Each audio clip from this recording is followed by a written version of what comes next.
Hey guys, today I'm going to be talking to you guys about the year 2050 and how it could be good or bad, depending on your thoughts. So yeah, so I guess first of all, I'll start off with age. And about the mid-60s-ish, the baby boom happened, in which babies were born because men and women were returning war and wanting to get married and have their children. So more kids. And then usually because there are a lot of people that came back from that war. And yeah, so the baby boom is basically just a lot of kids. Not just a lot of kids really. But remember, people do age over the years. So now they should be in their 40s and 50s, probably 50s. Then later the figures will be 60s. 20s they'll be in their 70s. 30s they'll be in their 80s if they make it. Now if they make it to their 90s, 2050 is when they'll be in their 90s. Now what are people like when they're 90? They're not very, they don't get out much. Well, they might, every now and then if they're physically more fit, but most of them we put them in retirement homes. Which only means we're going to need more retirement homes. It's going to be a large elderly population. So that means we're going to need more like nurses and service workers. It's eventually going to make more jobs because there's going to be more people retiring now. Unfortunately, well, maybe not unfortunately, but you don't. It's not mandatory to be to have to retire now at the age of 65. You can be older now and stuff like that. So if they choose to, they can work longer, and most of them are probably going to be gone, right? So that gives us more opportunity for jobs later in life. I'm not saying like now, but later. But like, just think about it. I can almost guarantee you also there's going to be, well, it's probably going to, we're going to need a large medical demand because the elderly need more, like, for example, like, an elderly woman or man who's like in their mid-80s, naturally, they probably don't work normally. They might have arthritis and things like that, but probably with medical advances, we're going to be out there, man. Like, they're already working, they're working as hard as they can on a cure for cancer. I think they're getting close with the AIDS cure, but it's not going to be more of a cure, and if anything, it'd be more of a vaccine-like thing. Would be an exact cure, but we couldn't cure the people with it already, but we can give to them like shots, maybe that'll get preventing most diseases. Like what they did with the swine flu. It mutated, and if you got your shots, that means you wouldn't get that strain. So with the high medical demand, that means we're gonna need more doctors. But also with today's robotics, there's already certain like hospitals in the States, in China too, where a doctor can like visually show his face and diagnose you from his office. And you can do it with multiple different people a day, rather as going to multiple different like hospitals to diagnose people like what they have with.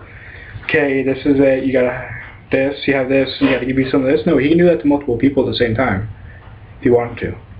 Now, so the job efficiency would probably be higher. With that, we're going to obviously need technicians. Technicians to repair the robotic like vehicles that they're using. Also, probably be a lot less physical activity outside. Like, even now, like you have before, apparently there were tennis courts to cabins. Now there are golf courses, and people are getting older. So it's probably going to be, I don't know what it's going to be next. Maybe like big games of chess like at the Penn Center, or, But, yeah. It's not mostly, I focus mainly on medical things, because I'm thinking about medical advances right now. They're getting better every year. So with like, I can't guarantee, but I'm pretty sure we're gonna have a cure for most diseases by the year 2050, which means people, the elderly, could be more physically active. I don't know. Like, I know for a fact my grandparents are as physically active. Maybe my grandpa more than my grandma. But, well, but I know there's also going to be technical advances, like I said. Like, how I talked about the doctor and, yeah. So, if you think about it, like, we have cars apparently like a parallel park themselves. It's pretty cool, actually. I don't really want to learn how to parallel park. I know I'm probably bad at it. Probably hit somebody's car. Whereas I bet we can, like, you know what cruise control is? You press it, it'll keep you at the speed of your car. Well, think about it. If they put a GPS with that, maybe if they somehow infuse a GPS with cruise control, it can maybe move the steering wheel for you, and you go to your selected place and stop for you below, maybe like a camera in the front of your car, multiple different sensors around your car. Stopping less car crashes and collisions and what have you, and there'd definitely be a lot less MAD meetings, like that right now. Also, there might be war. I don't know, like, I've noticed you can't really go 10, 20 years without war now. Like, World War I, there was a pause for maybe 10, 20 years. Then there was World War II, 10 years so, 15 years later, the Korean War, and the Vietnam War. I don't know if the Cold War really counts, but it was war. Then there was the Gulf War. 10 years later, the War of Iraq, which lasted 10 years, might I add. I think we're done. That's what they're saying. So it's a natural occurrence of it's mankind. It's something that constantly repeats. Goes over and over again. Mankind's biggest struggle is war.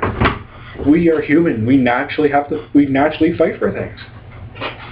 I don't know what it might be over water. The ice caps are melting, and it's going to be more. I don't want to say acidic, because I'm not sure quite if or not, but I think ice caps are freshwater, so the salinity might be gone, or it might increase, or. There's definitely going to be more natural disasters. Global warming. Like there's more water, bigger hurricanes, more restrictive power.